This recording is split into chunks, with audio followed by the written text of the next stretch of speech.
Sirdaryo viloyatini ijtimoiy-iqtisodiy rivojlantirish borasida aql markazlarining 20 dan ortiq yo'nalish bo'yicha taklif va tashabbuslari taqdim etildi.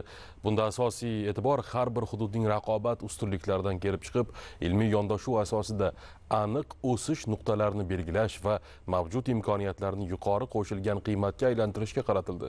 Batafsil hozirgi lavhamizda.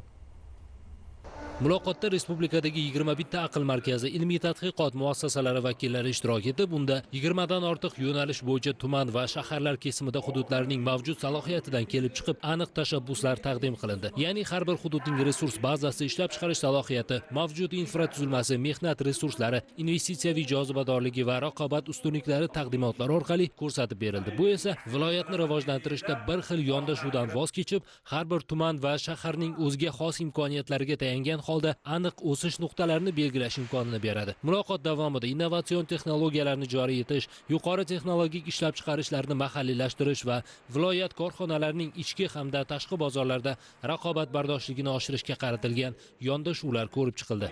Taqdimotlarda turli sohalar, qurilish arxitektura sohasidan to qishloq xo'jaligi sohalari, masalan baliqchilik, sholichilik, paxtachilik, shu bilan birga turizm sohalari, raqobat siyosati bo'yicha, iqtisodiy yo'nalishdagi sohalar bo'yicha va Sirdaryo viloyatini ijtimoiy-iqtisodiy rivojlanishda o'zini bevosita turtki beradigan va kelgusida mana shu yalpi hududiy mahsulotni oshirishga xizmat qiladigan taqdimotlar qabul qilindi va kelgusida ilm ahli, ya'ni aql markazlari va oliy o'quv muassasalarini olimlari bilan birgalikda mana shu Sirdaryo viloyatida ilm fan va sanoat birga integratsiyalashgan holda ishlashga kelishib olindi. Hozirgi kunda markazimiz tomonidan 106 ta tashabbuslar ishlab chiqildi. Bu tashabbuslar barcha tumanlarni qamrab olingan va 106 ta mana shu takliflarimiz tuman shahar hokimlari bilan, viloyat hokimligi bilan va loyiha tashabbuskorlari bilan hammasi bilan kelishildi va xalq deputatlari viloyat kengashi sessiyasida bu muhokama qilinib tasdiqlanadi. Ochiq muloqotda har bir tuman va shaharning tabiiy iqlim sharoiti, yer suv resurslari, qishloq xo'jaligiga ixtisoslashuvi hamda mavjud infratuzilmasidan kelib chiqqan holda yuqori daromadli yo'nalishlar belgilab olindi.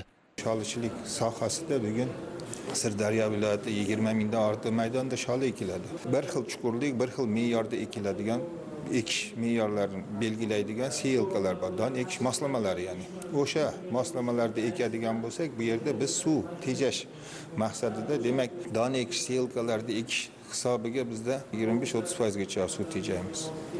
Urug' tejaymiz 80 kilogramgacha 1 gektarda. Taklifimiz bo'yicha Sirdaryo viloyati uchun maxsus navlarni tanlab berishimiz kerak. Tuproq iqlim sharoitiga mos navlarni tanlash uchun bu yerda 30 ta shu o'zimizni mahalliy navlarni olib kelib bu yerda ekamiz. Ko'rgazmali ko'chatzor qilib, sinov ko'chatzorini qilamiz. Buning ichidan tanlab olib, fermerlarga seminar o'tib, o'sha navlarni qaysi fermer qaysini tanlasa, shuni birlamchi urug'chilikni bedi ko'paytirib, birlamchi urug'chiligini qo'yamiz. Urug'likni yangilashni o'zi hisobiga 25-30% hosildorligimiz oshadi sholichilikda.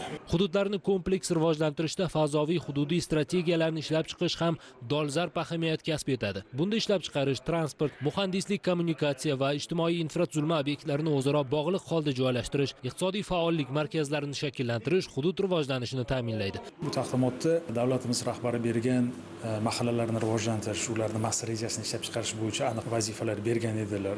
Oliy ta'lim vazirligi bilan birgalikda bizning universitetimizga 33 ta mahallalar Sirdaryo viloyatida berilgan edi. Biz har bitta mahallaga borib, o'rganib, demak, oxirgi 2-3 oy ichida ularga tegishli bo'lgan master rejalarni ishlab chiqdik. Sohil bo'yi loyihasini biz talabalarimiz ishlanmalar qilib berildi. Bir qator Sirdaryo hududiga qanaqa qilib turistlarning jozibadorligini oshirsa bo'ladi. Nimalar qilishimiz kerak? Turistlar o'sha demak o'zini hududdagi muammo va imkoniyatlardan kelib chiqqan holda qanaqa yechimlar berishimiz kerak? Mana yo'l masalasi, undan tashqari investitsiyaning jozibadorligini oshirish bo'yicha o'sha investorlarimizga nima qilishimiz kerak? Qurilish materiallari bo'yicha alohida ishlanmalarimiz bor. Bugun taqdimotimizda qurilish materiallarini, yangicha qurilish materiallarini ishlab chiqarish, passiv havuzlar va boshqa yo'nalishlar bo'yicha bir qator ishlanmalarimizni taqdim qildik. Eng muhimi, muloqot har bir tuman va shahar bo'yicha umumiy tavsiyalar emas, balki hududning ichki imkoniyatlari, raqobat ustunliklari va mavjud resurslardan kelib chiqqan holda aniq o'sish nuqtalari va tashabbuslarini shakllantirishga yordam berdi.